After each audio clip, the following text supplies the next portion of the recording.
gotta be like 10,000 acres. No. Okay. When you divide up like this, you have to do. Did you all do there? Okay.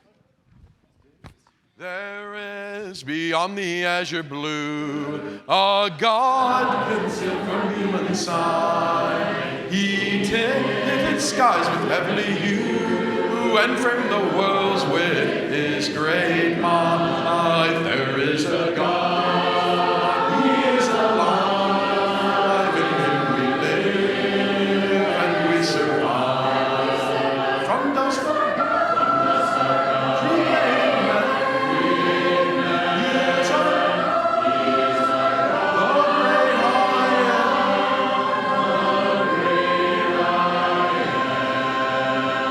There is a God, he is alive, and in him we live and we survive. From dust our God created man.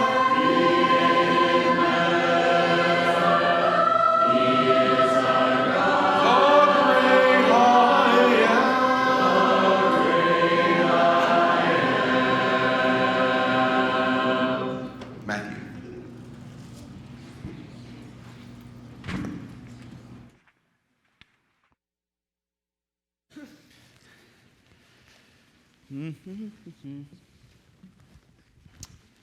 Well, good afternoon, everyone.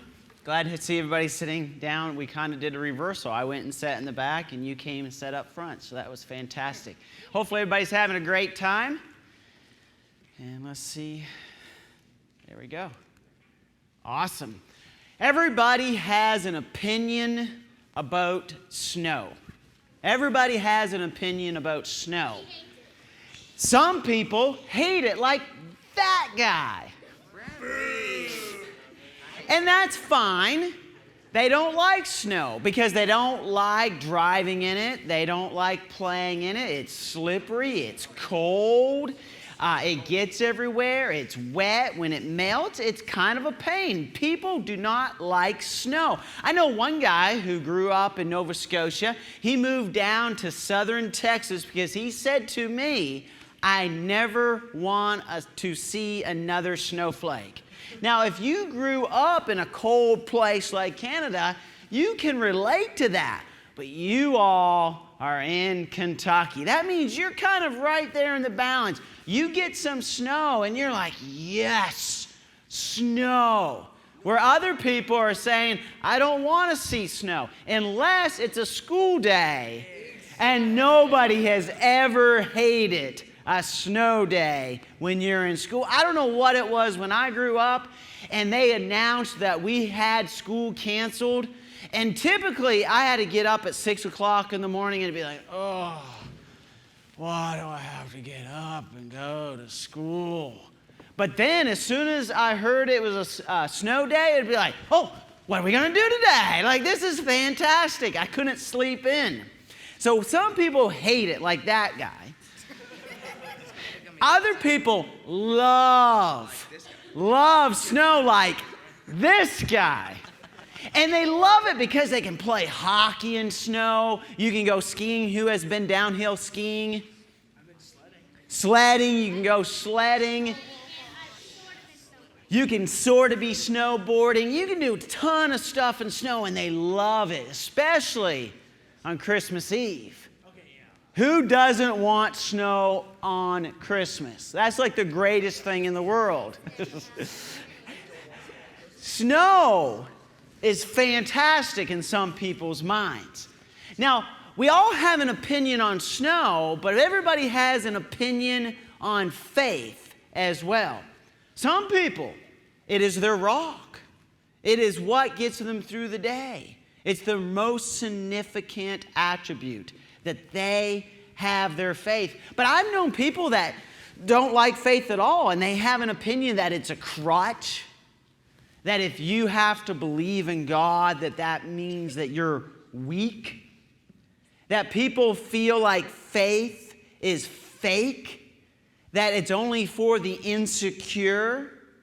And then other people love faith. It really guides them in their life. So everybody, if you talk to them, has an opinion on snow and faith. But I want to talk about how faith gives us the path to joy. How we can find joy in our lives through a mountain-moving faith. Let's look at this story here in Luke chapter 18, verse 35 to 43. It talks about Bartimaeus, which we learn of in Mark. But in Luke's account, here's what happens. And as he drew near to Jericho, a blind man, that's Bartimaeus, was sitting by the roadside, begging and hearing a crowd going by. He inquired what this meant. They told him Jesus of Nazareth was passing by. And he cried out, "Jesus, Son of David, have mercy on me." And those who were in front rebuked him, telling him to be silent. But he cried out all the more, "Son of David, have mercy on me." And Jesus stopped and commanded him to be brought to him. And when he came near, he asked him, "What do you want me to do for you?" He said, "Lord, let me recover my sight." And Jesus said to him, "Recover your sight. Your faith has made you well." And immediately he recovered his sight and followed him, glorifying God. And all the people, when they saw it, gave praise to God. In this account, you have this man, Bartimaeus, and he is someone that has very little. Now, in that time and in that culture, if you were blind, you were essentially regulated to being a beggar, and that was the best that you could do. And so he knows that this is a good place to be, and it's a good area to maybe get some handouts. And so they don't have any social systems in place to help those who are hurting. And he goes and he tries to provide for himself, but there's this commotion and this event that is taking place, and all these people have surrounded this area because they have heard that Jesus is coming. And Jesus is walking by, and he cries out to him. He cried out, "Jesus, Son of David, have mercy on me." And those who were in front rebuked him, telling him, "Be silent." But he cried out all the more, "Son of David, have mercy on me." What happens here, he's yelling to get Jesus' attention, but then the crowd's like, "Hey, keep it quiet. Don't cause a commotion. You're causing a scene here." But it's interesting, that term cried out, there's actually two terms there in the original language. The first one is like he yells. The second one, he cried out, is like an animal screeching, like an animal that is dying or caught into a trap and is crying out for help. So see him yelling one time, and then he gets rebuked for being too loud. But instead of saying, "Oh, I'm going to tone it down a little," he cries out like a dying animal. Can you picture that scene? This man is so desperate, so much in need, that he's willing to cry and plead like an animal wounded. If you want to find the pathway to joy, you have to have need in your life. We live in a world where we love to look like we are in control, that we are perfect, that we don't have any huge issues in our lives. We like to put off this presentation that we have it all together, that we don't like to embarrass ourselves or act needy in any way because we want to come off very self-confident. But this man, this poor beggar, doesn't care about what the crowds picture him as. He doesn't care about what people think. When you are in need, you will go to God. You will plead to God. And that's what happens.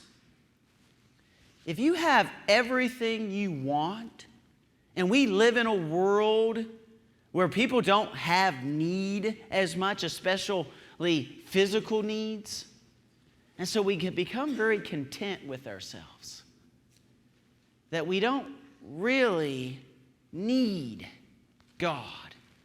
And the world wants to convince us that if you can have a nice car, a big house, you're content. You're fine. But when you realize that you have genuine need in your life, that you need something beyond yourself, that's the pathway to faith. Because if you sit back and think, oh, I'm fine, I don't need anything, you're never going to cry out to God. You're never going to place your faith in God because you feel completely content. You got to feel a little empty in order for God to fill you up. Because if you're so full of yourself, or if you feel that you have it all together, God doesn't have any room to work in your heart. And so you got to have this sense of need. You got to know what it's like to know and need God. I remember years ago, I was never very good in school. And so I graduated last in my high school class. I know a lot of times people brag about that. You know, I was valedictorian. I was first in my class if you look from the bottom up. So I graduated from high school with a 51.5 average. That's 51.5. Now, in Canada, you only needed a 50. You know what my biggest regret is in high school? That 1.5 of extra work I did. I remember when I was in English class, and I failed English class, and the teacher came up to me because I got caught cheating. My friend and I got caught cheating on an English test, and I got a 36. He got a 34. You can just imagine the teacher that night sitting home in his office correcting tests.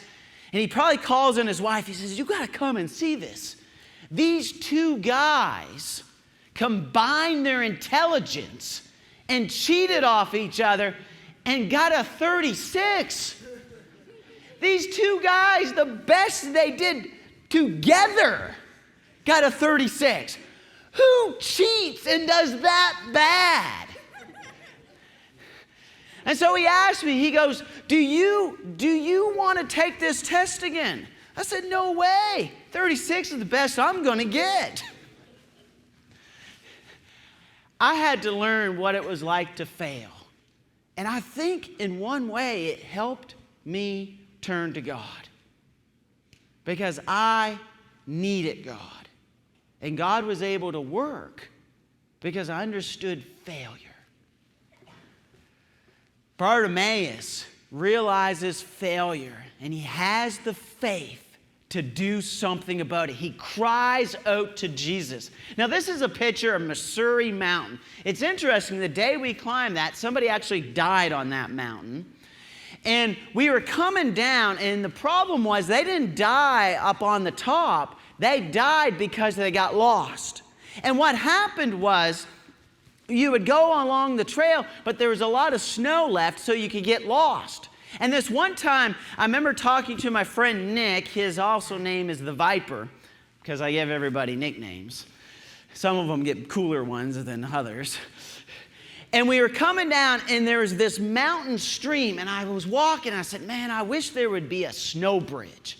A snow bridge is kind of an early spring, early summer, and the snow goes over a creek because when we went up on the mountain, we had to take our mountain shoes off, our hiking boots. And have you ever been in freezing cold water for a long time? It feels kind of like you're being burnt, which is really odd. And it just sends all your nerve endings and they're on fire and it hurts. And so I kept walking thinking, I really hope there's a snow bridge. I'm praying for a snow bridge. And we're walking, all of a sudden there's a snow bridge. So I went and grabbed some rocks, and I grabbed these rocks and I throw them on the snow bridge to see if it would hold, because if it doesn't hold, I fall through and then I get hypothermia and then I die. Yes, it always ends poorly. So I'm throwing these rocks, and next thing I know, I look around, and there's Nick, and he's walking across the snow bridge, and I said, Nick, what are you doing? He goes, you prayed for it. Let's cross it. The snow bridge that I was praying for, I was too scared to step on it. Bartimaeus is praying for help. He's looking for the Messiah. He uses the term Son of David. That's messianic terminology. He says, this is the guy that I've been waiting for. And look what he does. He does everything possible to get his attention. He has need, and he has the faith that he is going to place his trust in him. So Jesus stopped, commanded him to be brought to him. And when he came there, he asked him, what do you want me to do for you? He said, Lord, let me recover my sight. And Jesus said to him, recover your sight. Your faith has made you well. Now imagine yourself standing in front of God. And God looks at you and asks you, what do you want me to do for you? What do you want me to do for you? Picture yourself right now standing in the presence of Jesus Christ, and he asks you that question. What would you ask for? What would you ask God for right now?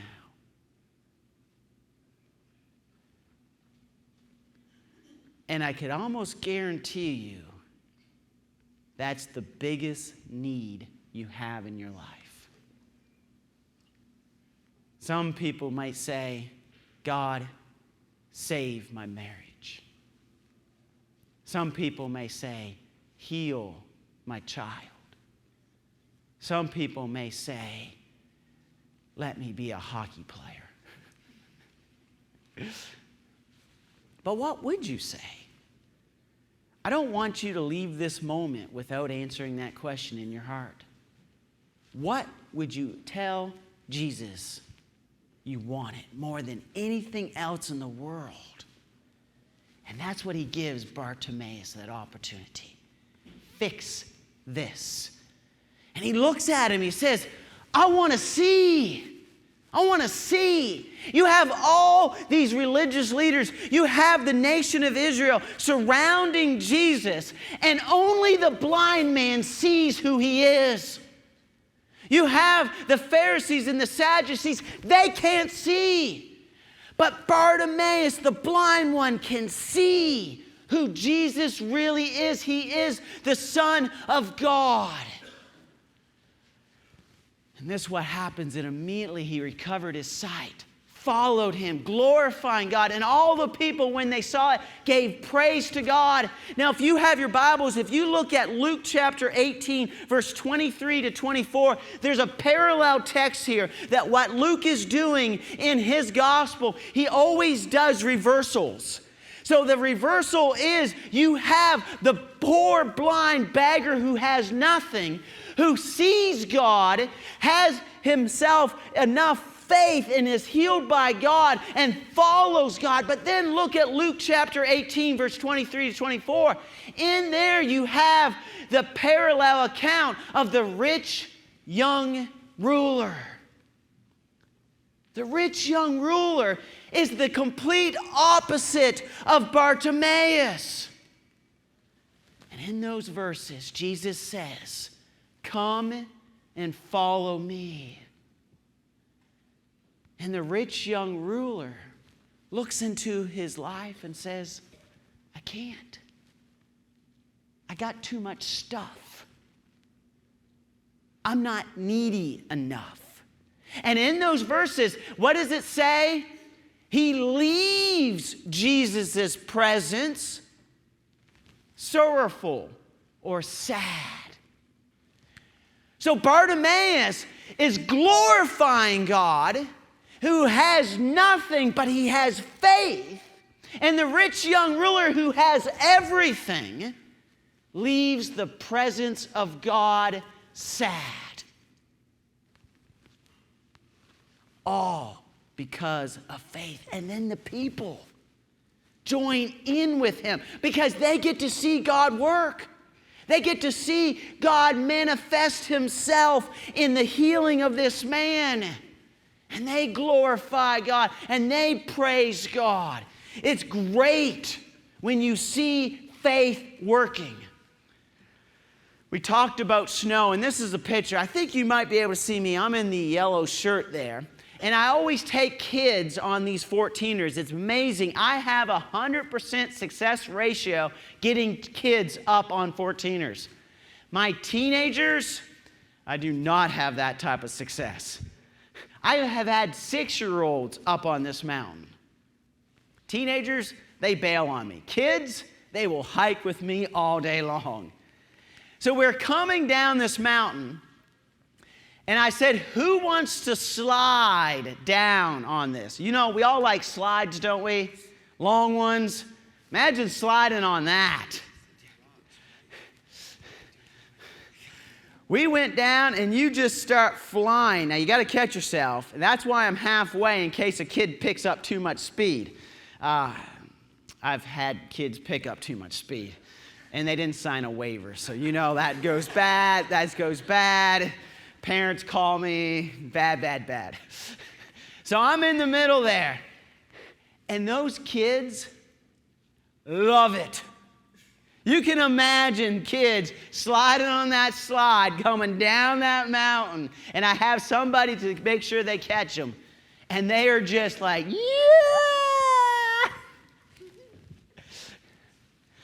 That's the nature of faith. When we have faith and we see God work, it's the best days. It's the best memories. It's the best time. When we have faith, that is the path of joy. Everybody in this world is going to tell you that there's a better path. It's not the best path. The best path is a faithful path. It's the path that goes to God in need, and He cares for you.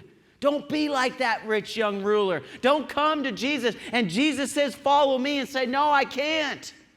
Be like that poor blind beggar and say, Jesus, I believe you. I will follow you, because they're the ones that leave His presence glorifying God. Thank you for your time.